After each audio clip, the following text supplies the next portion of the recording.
welcome to today's tutorial about three main count functions.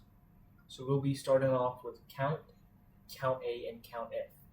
Now let's go on to Excel. Okay, so now that we're in Excel, I'm going to demonstrate these three formulas. Now the first one is very easy. Count basically counts everything that is number related.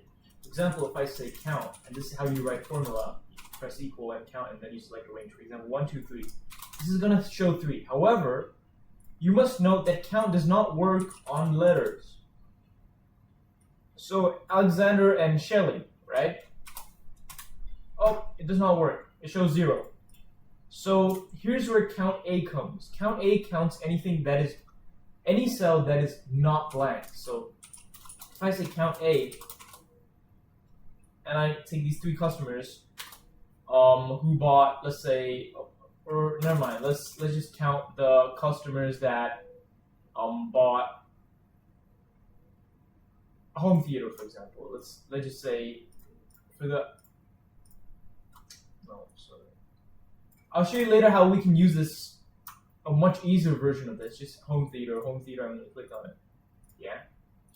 So home theater, how many people bought home theater in a review, for example. So yeah, that many people bought home theater.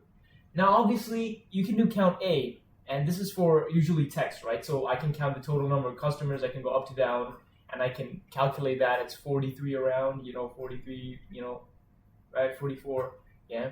You can do that. So CountA is pretty simple, you just count. Now, how to make stuff a lot easier to count certain data with a condition.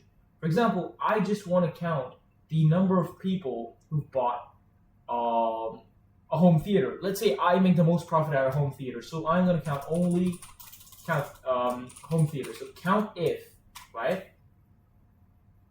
And you state your range, because this is the range of the products that I buy, okay? And you're going to say home theater. I'm pretty sure that's the wrong spelling of theater, but I don't know.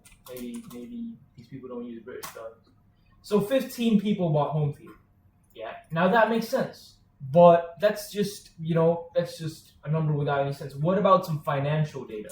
So you can use this in the way I stated. CountIF. So how many people bought sales more than $50,000, for example? So yeah, it's greater than $50,000.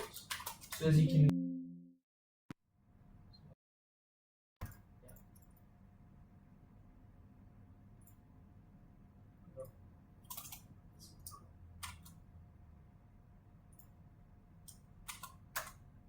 so 8 people, as you can see, clearly bought more than, as you can see, 1.